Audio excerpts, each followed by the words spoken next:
Now we come to the next paragraph or next turning point, I should say, in this story. After so much of sounds from waterfall, from coal burning, from furnace and everything, and also chirping of birds and other kinds of sounds,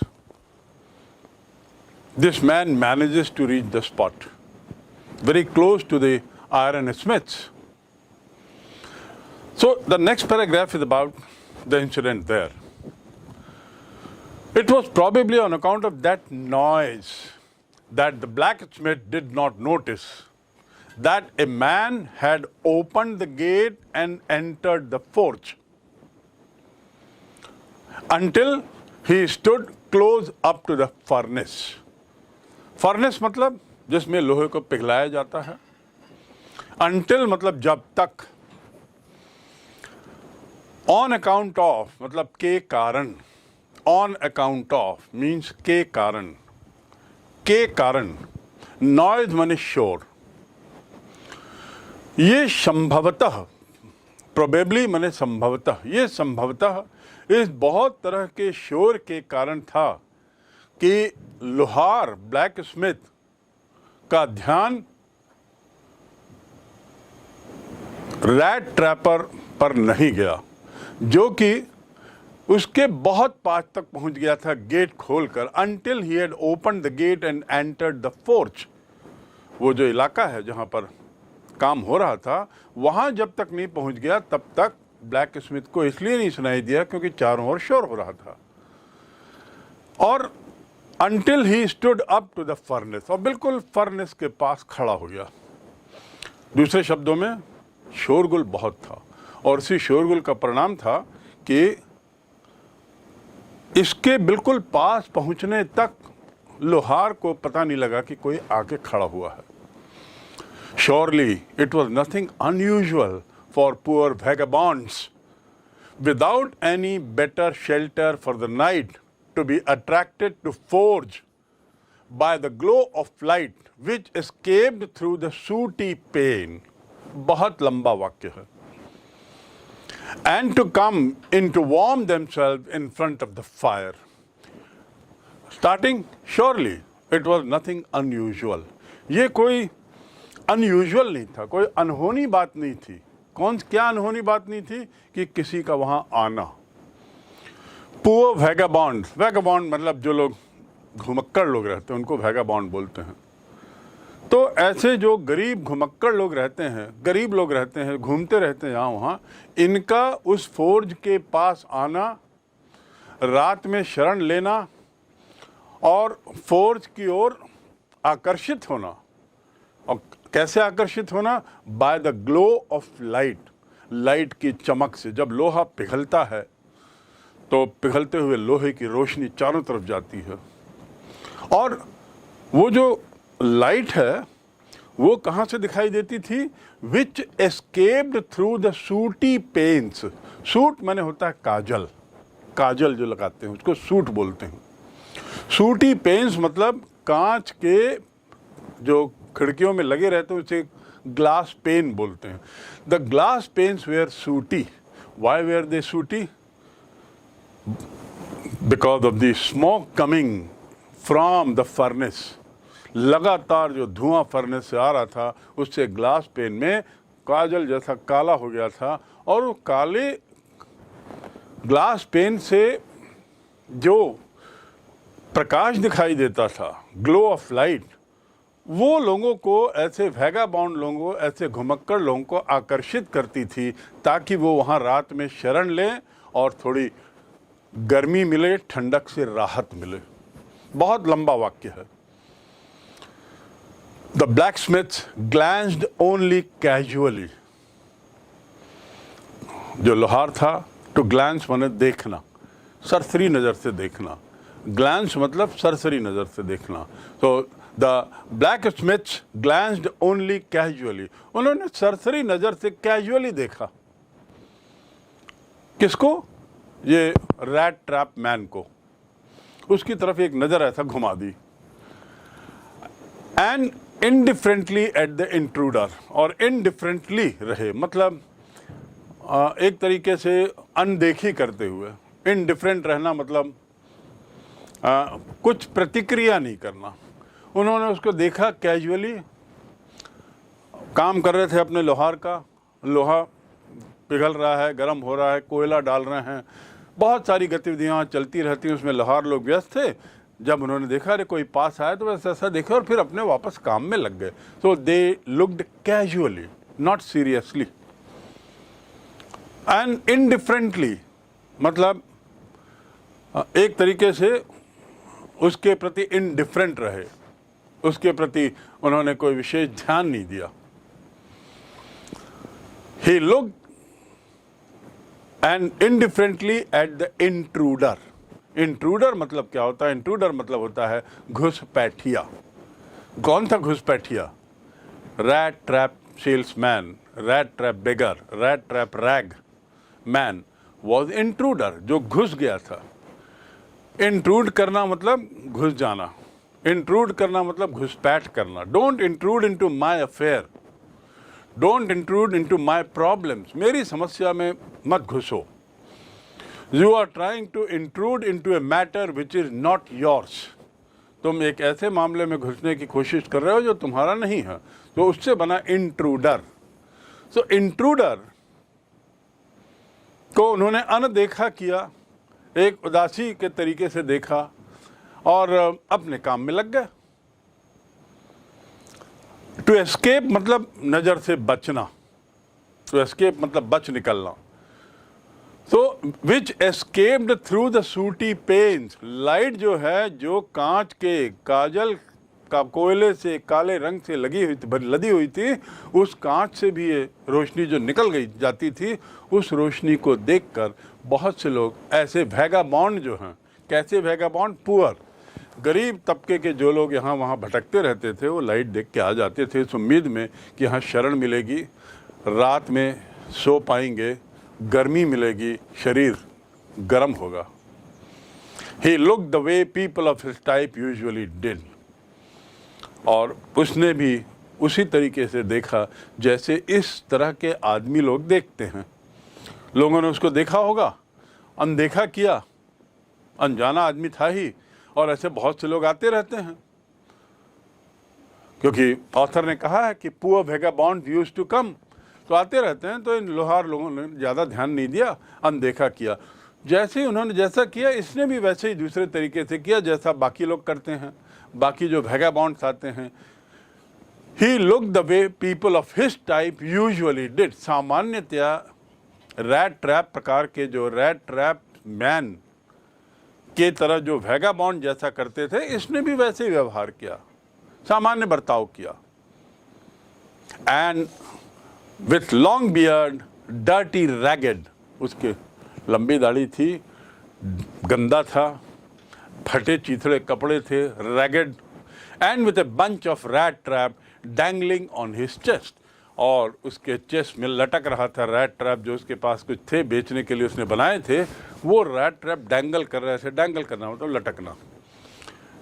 that man is dangling on the wire, on the electricity wire. A squirrel is dangling on the electrical wire. Dangle करना मतलब लटकना, लटकते रहना।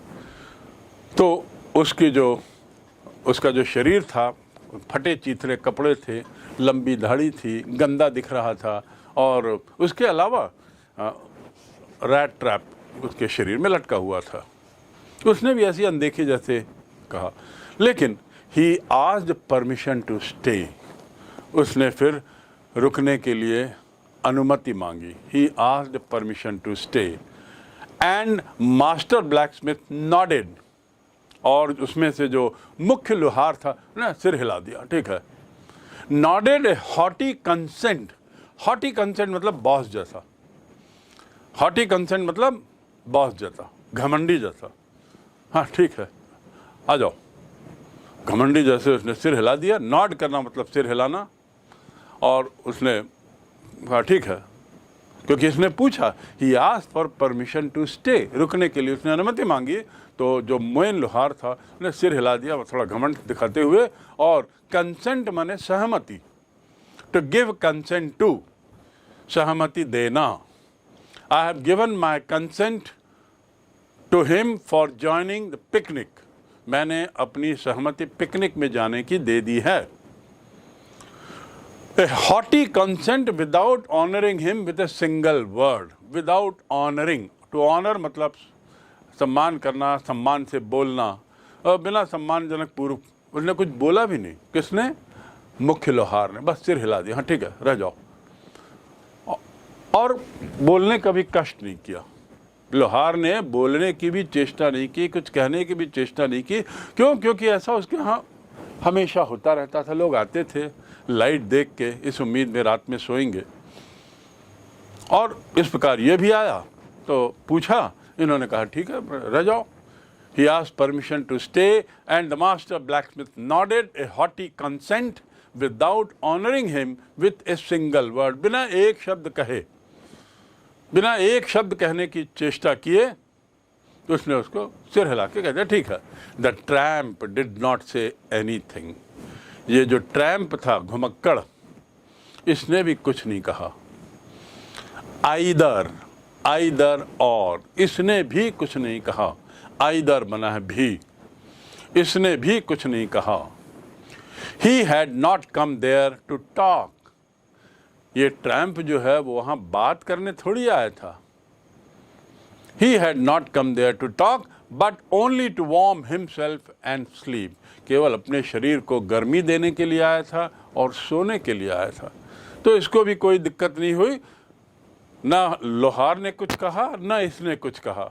लेकिन हाँ, सिर के इशारे से अपनी सहमति मिल जाने पर यह भी चुप रहा। यहां तक तो सब ठीक था,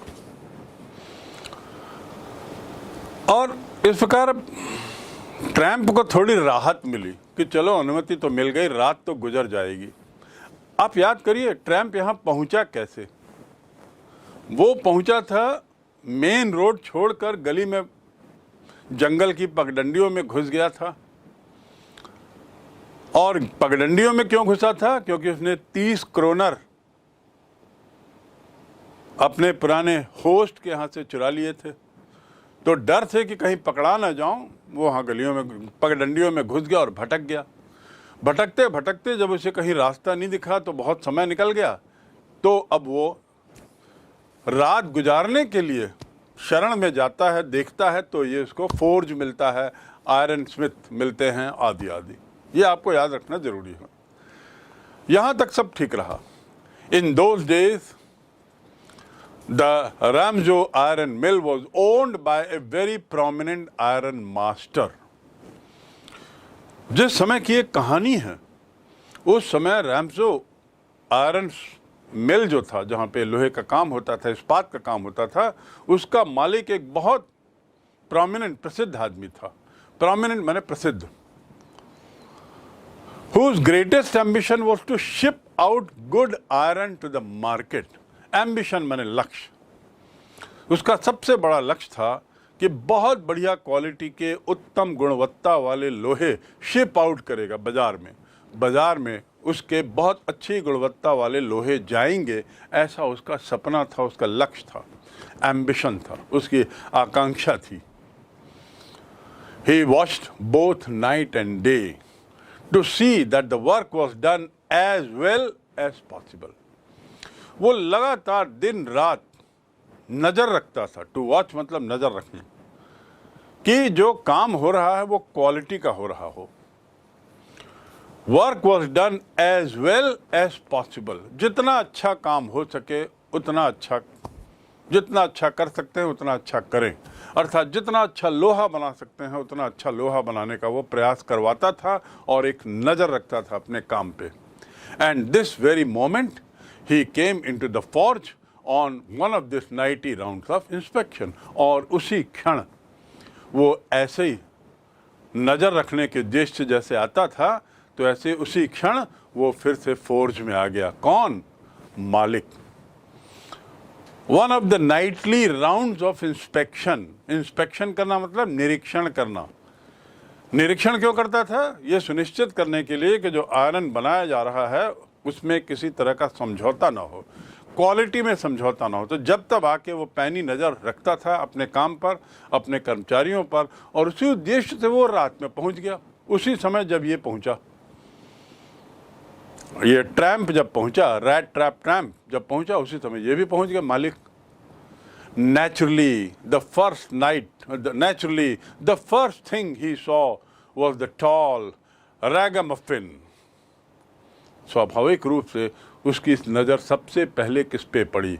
First thing he saw, सबसे पहली नज़र उसकी पड़ी टॉल रैगामफिन पर। टॉल, ऊंचा, पूरा। रैगामफिन मतलब क्या होता है? रैगामफिन मतलब जो गंदे कपड़ों में जो व्यक्ति दिखाई दे रहा हो, फटे चीथड़े कपड़ों में जो आदमी दिख रहा हो, वो रैगामफिन का, रैग से बना है। गुदड़िया जिसे हम कह सकते हैं, गुदड़िया।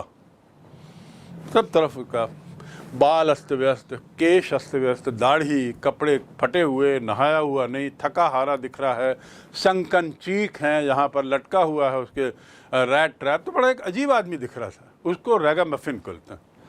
तो सबसे पहली नज़र जैसे ही मालिक अंदर घुसा, उसकी नज़र इस पे पड़ी, ऊंचा पूरा दिख रहा था। Who had eased his way so close to the furnace? To ease one's way मतलब आसानी से रास्ता बना लेना, आसानी से पहुंच जाना। ईज माने सरलता, आसान। ईजी आप जानते हैं ना, ईजी मतलब सरल। This question is easy. I can do this question with ease, मैं यह प्रश्न बड़ी सरलता से कर सकता हूं। This is an easy question and I can do this question with ease. I reached Mumbai with ease, मैं बड़ी सरलता से मुंबई पहुंच गया। तो रैगामफिन को उसने देखा जो बड़ी सरलता से वहां तक पहुंच गया था। और इतना ही नहीं, सरलता से वहां पहुंच गया फर्नेस के पास, और उस फर्नेस के गर्मी के कारण उसके जो कपड़े थे, गीले कपड़े, वो नमी में जंगल में पता नहीं कितने घंटों से घूम रहा था, पसीना भी अलग आ रहा होगा। यद्यपि जगह बहुत ठंडी थी, लेकिन जब लगातार आप चलोगे तो पसीना आएगा, नमी थी कपड़ों में। So steam rose from his wet rags, फटे चीथड़े कपड़ों से भाप निकल रही थी। वो भाप कहाँ से आ रही थी? फर्नेस की गर्मी से उसके कपड़े की नमी उड़ रही थी। Steam rose from his wet rags, wet माने गीला। The iron master did not follow the example of the blacksmiths, did not follow. Iron master ने ब्लैक स्मिथ जैसा व्यवहार नहीं किया, ब्लैक स्मिथ का उदाहरण का अनुकरण नहीं किया। मतलब ब्लैक स्मिथ लोगों ने क्या किया था? अनदेखा किया था, उदासी दिखाई थी। इसने वैसा नहीं किया। He did not follow, to follow मतलब करना, आगे का कार्य करना। He did not follow the example of the blacksmiths. उसने ब्लैक स्मिथ जैसा, अन्य ब्लैक स्मिथ लोहारों जैसा व्यवहार नहीं किया। Who had hardly deigned to look at the stranger, जिन्होंने स्ट्रेंजर को देखने की चेष्टा भी नहीं की। To be deigned to, चेष्टा करना, और स्ट्रेंजर मतलब मैंने बताया अजनबी। स्ट्रेंज मतलब विचित्र, strange behaviour. I met my old classmate and his behavior was strange. मैं अपने एक पुराने क्लासमेट से मिला जिसका व्यवहार बड़ा अजीब था, विचित्र था, अजूबा था, स्ट्रेंज। और उससे बना स्ट्रेंजर। स्ट्रेंजर मतलब अजनबी, अनजान व्यक्ति। Who had hardly deigned to look at the stranger, जिन्होंने स्ट्रेंजर को, अनजान व्यक्ति को देखने की चेष्टा भी नहीं की थी। ऐसा उदाहरण का अनुकरण वो जो मालिक था उसने नहीं किया, अर्थात मालिक ने कुछ और किया। मालिक चुप नहीं रहा। जैसे लोहारों ने देखा और एक तरीके से अनदेखा करते हुए सिर हिला के बोला हाँ ठीक है सो जाओ, और अपने काम में लग गए। आयरन स्मिथ के व्यवहार जैसा उसके मालिक ने नहीं किया। ही वॉक्ड क्लोज टू हिम, क्या किया उसने?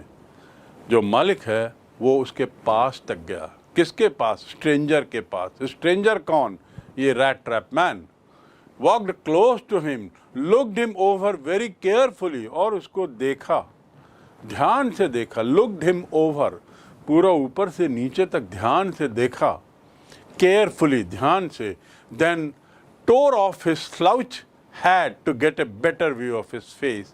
Tore off, slouch, slouch मतलब झुका हुआ, ये भी स्लाउच है। ऐसा जो झुक जाते हैं उसे स्लाउच कहते हैं। ऐसा झूला भी होता है, स्लाउच झूला, जिसमें यू कैन स्लाउच, ऐसा झुक सके बैठ सकते हो। तो टू टीयर ऑफ मतलब फाड़ देना, उधेड़ देना, निकाल देना। तो ही टोर ऑफ हिज स्लाउच हैट, जो हैट पहना था जो नीचे झुका हुआ था, उस झुके हुए हैट को निकाल के उधेड़ दिया, हटा दिया। और क्यों? To get a better view of his face, ताकि उसको और बेहतर तरीके से देख सके उस आदमी को। उसके पास गया, देखा, और फिर टोपी हटाया और गौर से देखने लगा। बात क्या थी? But of course it is you, अरे ये तुम हो, नील सोलॉफ, ये तुम हो। ही सेड, एकदम आश्चर्य से उसने कहा, अरे नील सोलॉफ, ये तुम हो? हाउ डू यू लुक, कैसे दिख रहे हो तुम? मतलब मालिक ने रैट ट्रैप मैन को नील्स ओलॉफ के रूप में जाना और उसको बोला, अरे तुम कैसे दिख रहे हो Nils, how do you look, oh ये तुम हो। The man with the rat trap had never before seen the iron master at Ramso. ये जो स्ट्रेंजर था, जो रैट ट्रैप मैन था, उसने पहले कभी नहीं आयरन मास्टर को देखा था। And did not know even what his name was, और उसको नाम भी नहीं पता था। स्ट्रेंजर को अर्थात रैट ट्रैप मैन को नाम भी नहीं पता था और उसने ये इस आदमी को कभी देखा भी नहीं था। But it occurred to him that if the fine gentleman thought he was an old acquaintance, he might perhaps throw him a couple of kroner. अब देखिए कहानी थोड़ी सी फिर आगे बढ़ती है, एक और मोड़ आता है। जैसे ही नील्स ओलॉफ का नाम लेते हुए उसने कहा, अरे नील्स ओलॉफ तुम हो, कैसे दिख रहे हो? तो एकदम स्ट्रेंजर जो था उसकी क्या प्रतिक्रिया रही, कैसे रिएक्ट किया? It occurred to him that the fine gentleman, उसको लगा कि अरे मैं तो जानता नहीं, इसको देखा नहीं हूँ। फिर भी उसने सोचा, उसने टू अकर मतलब महसूस करना, इट अकर्ड टू हिम, फिर उसके दिमाग में आया, टू अकर मतलब घटित होना। An incident has occurred on Raipur Bilaspur road, an accident has occurred on Bilaspur Raipur road. Occurred मतलब घटित होना। But it occurred to him, उसके मन में ये घटित हुआ, उसके मन में आया कि यदि ये फाइन जेंटलमैन जो है वो यदि उसको अपना एक पुराना परिचित मान रहा है, एक्वाइंटेंस मतलब परिचित, he is an old एक्वाइंटेंस, I know Ram who is an old एक्वाइंटेंस of mine, मेरा पुराना परिचित है राम, इसलिए मैं राम को जानता हूं। तो टू बी एक्वाइंटेड विथ मतलब परिचित होना, जानना, मालूम होना। I am acquainted with car driving, I am acquainted with this place, मैं इस जगह से परिचित हूँ, अर्थात इसका जो टोपोग्राफी है, इसकी जो रास्ते हैं यहाँ जो बने हुए हैं उससे मैं वाकिफ हूँ। टू बी एक्वाइंटेड विथ मालूम होना, परिचित होना, जानना, और एक्वाइंटेंस माने परिचित, वह मेरा एक्वाइंटेंस है। सो एक क्षण तो उसको लगा मैं जानता नहीं हूँ, उसको कभी देखा भी नहीं हूँ, ये कौन आदमी है जिसने मुझे नील सोलॉफ कहा है, नाम भी नहीं जानता मैं। और उसी समय उसके दिमाग में आया कि अरे, अपने को रोक लिया उसने और उसने कहा कि यदि ये इतना शानदार आदमी जो मालिक है इतने प्यार से बोल रहा है कि मैं तुम्हारा पुराना परिचित हूँ, तो शायद वो मुझे 2-4 क्रोनर भी दे दे। ही मे थ्रो मी, परहैप्स माने शायद, throw me a couple of kronor, शायद मुझे 2-4 क्रोनर भी दे दे। ए कपल ऑफ, कपल मतलब होता है जोड़ा, हस्बैंड वाइफ का कपल। कपल मतलब 2 चीज एक साथ हों, और एक कपल ऑफ मतलब he can give me a couple of kronor मतलब कुछ, वहाँ पर जोड़े का अर्थ नहीं है यहाँ पर। तो वो शायद मुझे कुछ क्रोनर दे दे, यदि उसको लग रहा है कि मैं उसका पहचाना हूँ, पूर्व परिचित हूँ, तो शायद मुझे वो क्रोनर दे दे। अर्थात जो स्ट्रेंजर है, ट्रैप मैन जो है, वो उसने कुछ ऐसी भाव भंगिमा नहीं की, ऐसा नहीं बताया कि मैं नील सोलॉफ नहीं हूं या ऐसा कुछ हूं, ऐसा कुछ नहीं कहा। कुछ बोलने वाला था लेकिन रुक गया, किस उम्मीद में? चुप रहो, शायद ये मुझे अपना पूर्व परिचित मानते हुए मुझे 2-4 क्रोनर ये भी दे देगा। 30 क्रोनर तो वैसे ही लेके आया था किसी के यहाँ से चुरा के, यहाँ से भी कुछ मिल जाएगा। Therefore he did not want to undeceive him all at once, और इसीलिए उसने उसे कुछ नहीं बताया। ऑल एट वंस, एक बार में उसे अनडिसीव, टू डिसीव माने धोखा देना, अनडिसीव करना मतलब धोखा ना देना। Therefore he did not want to undeceive him all at once, तुरंत उसने उसे धोखा ना देने वाली बात नहीं की। Yes, God knows things have gone downhill with me, और उसने क्या कहा? उसके बदले, कुछ और कहने के बदले ट्रैप मैन बोलता है कि हाँ, आप जो बोल रहे हो कि कैसे दिख रहे हो, क्या हो गया है तुम्हें, बिल्कुल सही बोल रहे हो। God knows things have gone downhill, भगवान जाने मेरे बुरे दिन आ गए हैं। Things have gone downhill, पहाड़ से नीचे उतरने के दिन आ गए हैं। पहाड़ का अर्थ यहाँ वास्तव में पर्वत नहीं है, पहाड़ का अर्थ मतलब अच्छे दिन अब नहीं है, बुरे दिन आ रहे हैं, उतार आ रहा है, जीवन में उतार आने लगा है। Things have gone downhill, to go downhill मतलब जीवन में उतार आना।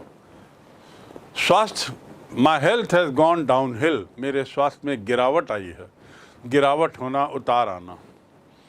तो इसने भी हाँ में हाँ मिला दिया। किसकी हाँ में? मालिक के। मालिक ने कहा अरे नील सोलॉफ तुम कैसे दिख रहे हो? तो एक सेकंड ये थोड़ा सा हड़बड़ाया मैं कि क्या हो गया, कौन नील सोलॉफ, क्या, किसके बारे में। फिर उसके बाद अपने को संभालते हुए उसने कहा कि नहीं, बुरे दिन मेरे आ रहे हैं, थोड़ा उतार आया है जीवन में। ऐसा क्यों कहा? इस उम्मीद में कि शायद 2-4 क्रोनर इससे भी मुझे मिल जाएगा। तो उसने हाँ में हाँ मिला दिया। हाँ, मैं बुरे दौर से गुजर रहा हूँ। You should not have resign from the regiment. अब मालिक कहता है तुम्हें सेना के रेजिमेंट से इस्तीफा नहीं देना था। ट्रैप को बोल रहा है, ट्रैप मैन को बोल रहा है, ऐसा वो ट्रैप को बोल रहा है, ट्रैप मैन को बोल रहा है, मतलब कि तुम्हें आर्मी से इस्तीफा नहीं देना था। रेजिमेंट मतलब आर्मी का एक टुकड़ी, उसको एक रेजिमेंट बोलते हैं। मतलब इसका मीनिंग क्या हुआ? इसका मतलब ये हुआ कि जो मालिक है, आयरन मास्टर, वो इसे कुछ गलत समझ बैठा है इस ट्रैम्प को देख के। उसको वो नील्स ओलॉफ अपना पुराना दोस्त समझ बैठा है, जो कभी आर्मी में रहा होगा, और इसलिए वो कह रहा है अरे तुम कैसे दिख रहे हो, तुम आर्मी क्यों छोड़ दिया? You should not have resign, तुम्हें इस्तीफा नहीं देना था। Said the iron master, that was the mistake, ये तुमने बहुत बड़ी गलती की थी आर्मी से इस्तीफा देके। If only I had still been in service at that time it never would have happen. यदि मैं उस समय नौकरी में रहता जब तुमने इस्तीफा दिया था, तो मैं कतई ये होने नहीं देता। क्या नहीं होने देता? कि नील्स ओलॉफ का आर्मी से इस्तीफा नहीं स्वीकार करने देता, क्योंकि वो तो उसको नील ओलॉफ मान के बैठा था, अपना पुराना परिचित मान के बैठा था। और परिचित मानते हुए उसने कहा कि यदि तुम आर्मी में रहते तो अच्छा रहता, तुमने आर्मी छोड़ी, अच्छा नहीं किया, it was a big mistake. और यदि मैं उस समय रहता ना, तो तुम्हारा इस्तीफे की सिचुएशन कतई मैं आने नहीं देता, अर्थात तुम इस्तीफा नहीं देते, मैं स्वीकारता नहीं।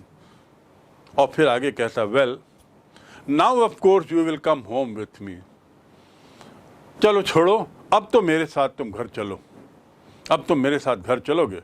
Now you will come with me, अब तुम मेरे साथ घर चलो। और ऐसा कह के उसके पास जाता है, तो ले चलता है। आप समझ रहे हैं कि यहाँ पर एक मोड़ आ रहा है इस कहानी में, कुछ मिसअंडरस्टैंडिंग हो रही है। आयरन मास्टर ट्रैम्प को नील्स ओलॉफ अपना पुराना परिचित मान बैठा है और पूरे विश्वास से अब उसको ले जाता है। पहली जो घटना हुई थी जिसमें एक होस्ट अकेला था बेचारा, उसने भी ऐसे ही विश्वास किया था इस पर और घर में रात सोने के लिए व्यवस्था की थी, खिलाया पिलाया था और सुबह ये पैसा लेके भाग गए थे। अब यहाँ दूसरी बार आयरन मास्टर ने इसको विश्वास में लिया। आयरन मास्टर ने गलती से सोचा कि ये मेरा मित्र है, पुराना पहचाना परिचित है, मित्र नहीं पुराना परिचित है। और अब ऐसा मानते हुए वो बोलता, अब चलो तुम मेरे घर चलो, you will come home with me. अब हम अगले पैराग्राफ में, अगली सिचुएशन में, वहाँ से आयरन मास्टर इसको लेके चल पड़ता है अपने घर, ये मानते हुए कि नील्स ओलॉफ को मैं ले जा रहा हूँ, मेरा पुराना परिचित आर्मी में जो था और उसकी कैसी हालत हो गई है, इसको थोड़ा सा राहत चाहिए। So to go up to the manor house, manor मतलब बंगला, to go up to the manor house and be received by the owner like an old regiment comrade.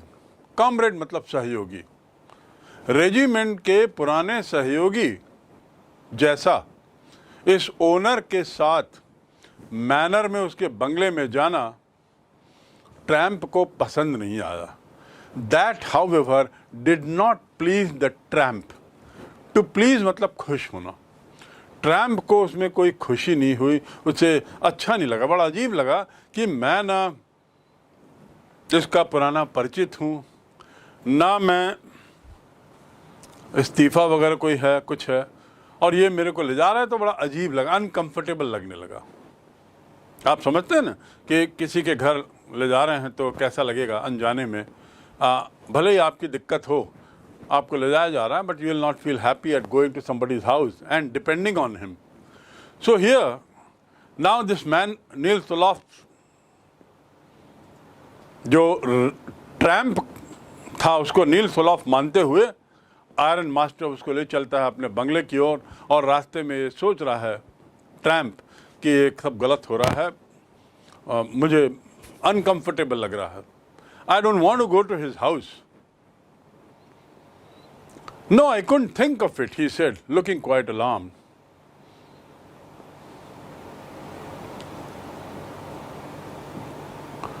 No I could not think of it, ना मैं ऐसा सोचा ही नहीं था।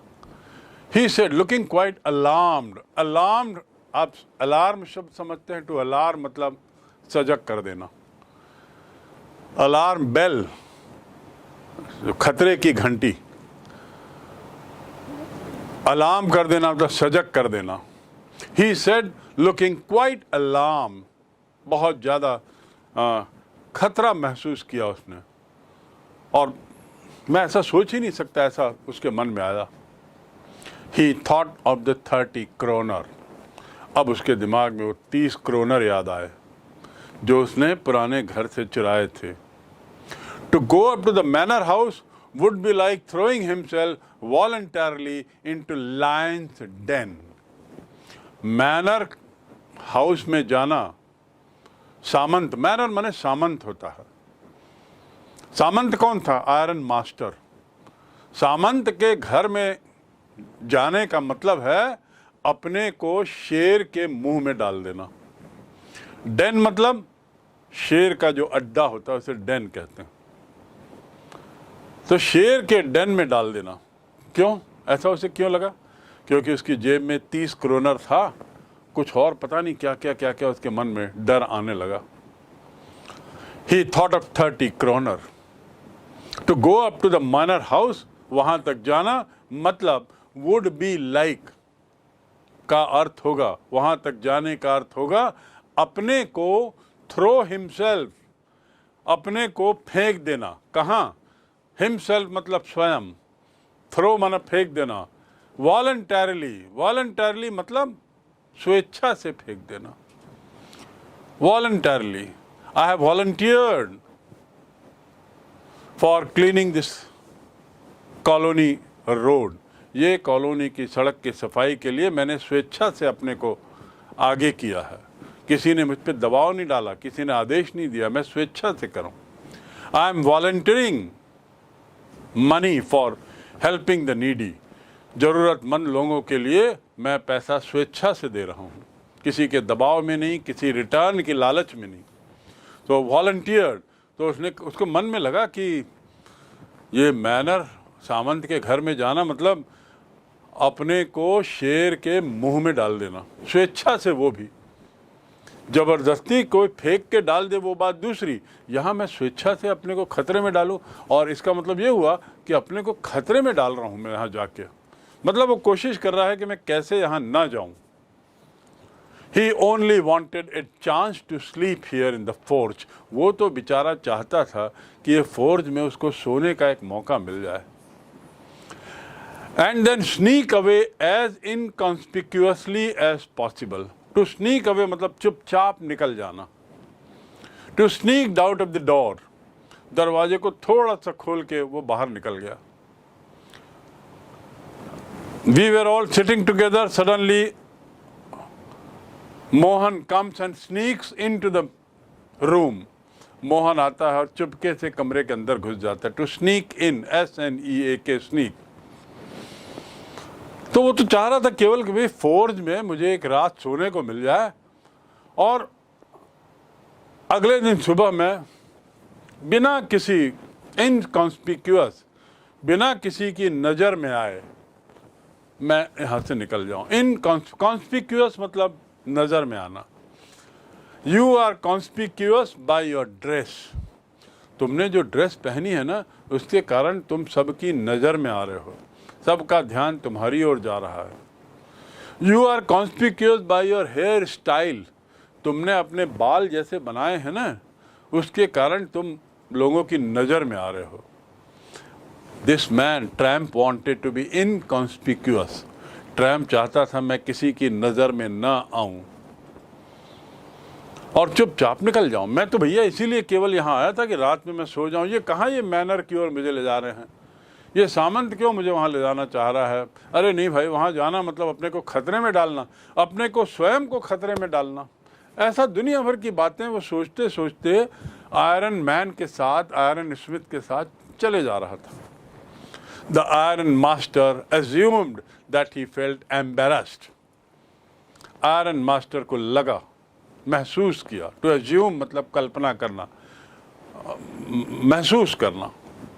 I assume that you are about 15 year old. मैं सोचता हूँ कि शायद तुम 15 साल के हो उम्र में। I assume that by 5 o'clock I'll be at Nagpur. मैं सोचता हूँ कि शायद, मुझे लगता है, मैं सोचता हूँ कि मैं शायद शाम 5 बजे तक नागपुर पहुँच जाऊँगा। तो एज्यूम, तो iron master assume that he felt embarrassed. Iron master को लगा कि ये जो ट्रैम्प है जिसे वो नील्स ओलॉफ नाम से जानता था, उसको बड़ा एम्बेरेसिंग लग रहा है, बड़ा अजीब लग रहा है, अनकम्फर्टेबल लग रहा है because of his miserable clothing. और क्यों अनकंफर्टेबल लग रहा होगा? क्योंकि इसके बड़े दयनीय जो कपड़े थे। मिजरेबल मतलब दयनीय, शोचनीय, miserable. His condition is very miserable, उसकी स्थिति जो है बड़ी दयनीय है, बहुत ही बुरी स्थिति में है। बहुत बुरी स्थिति में होना उसे कहेंगे miserable. I am in A miserable condition, financial condition, मैं आर्थिक दृष्टि से बड़े ही बुरी हालत में हूँ। तो यहाँ पर आयरन मास्टर सोच रहा है कि ये आदमी का जो व्यवहार है, नील्स ओलफ जिसे वो मान के बैठा है, जिसे वो ले जा रहा है अपने घर की ओर, इसका व्यवहार थोड़ा शायद इसलिए उसको अजीब कर रहा है क्योंकि खुद फटे कपड़े में है ना। कहाँ रेजिमेंट का वो जवान था, अधिकारी था और कहाँ ये उसकी हालत, इसलिए शायद वो शर्मा रहा है। एम्बैरेसिंग होना मतलब अनकंफर्टेबल, शर्माहट, लज्जित महसूस करना, तो इसलिए लज्जित महसूस कर रहा because of his miserable clothings. Please don't think that I have such a fine home that you cannot show yourself there. अरे मत सोचो यार कि मेरे पास इतना शानदार मकान है कि तुम वहाँ पर नहीं रह सकते। ये बातचीत चल रही है, तो ये फोर्ज से मैनर तक का जो रास्ता है, चलते चलते ये सब सोच और बातचीत चल रही है। अभी पहुँचे नहीं है बंगले, और उसकी स्थिति को देखकर, ना नुकुर करती हुई स्थिति को देखकर आयरन मास्टर को समझाने की कोशिश करता है, अरे मत सोचो यार कि मेरा इतना शानदार मकान है।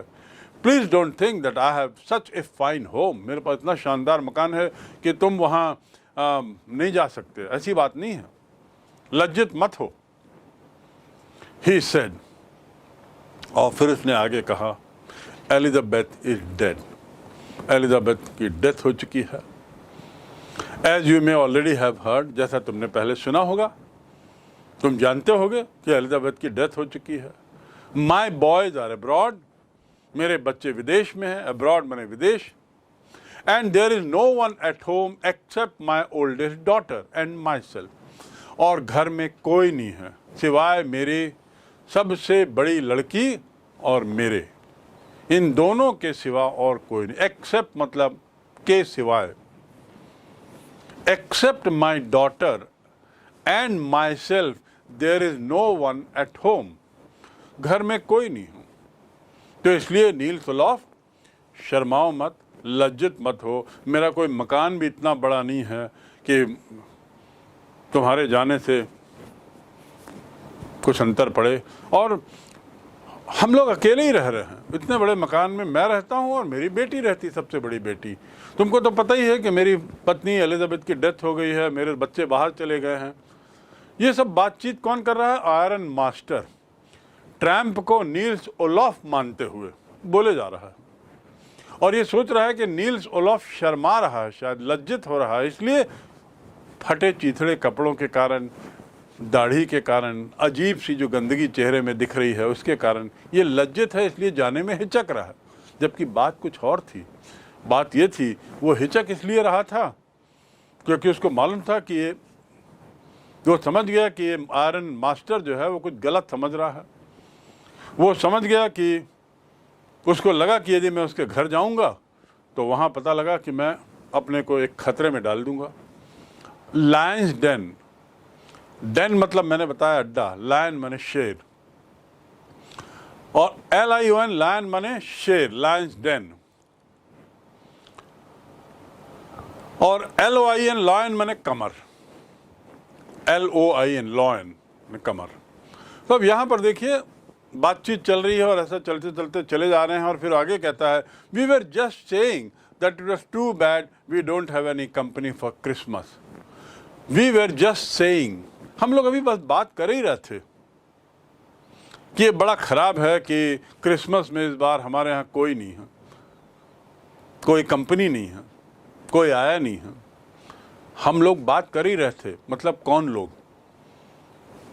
आयरन मास्टर और उसकी जो ओल्डेस्ट डॉटर थी, उसमें उनके बीच में बातचीत हुई थी कि अरे देखो क्रिसमस आ रहा है, घर में कोई नहीं है, आमोद प्रमोद मज़े से क्रिसमस मनाएं, बड़ा बोरिंग होगा।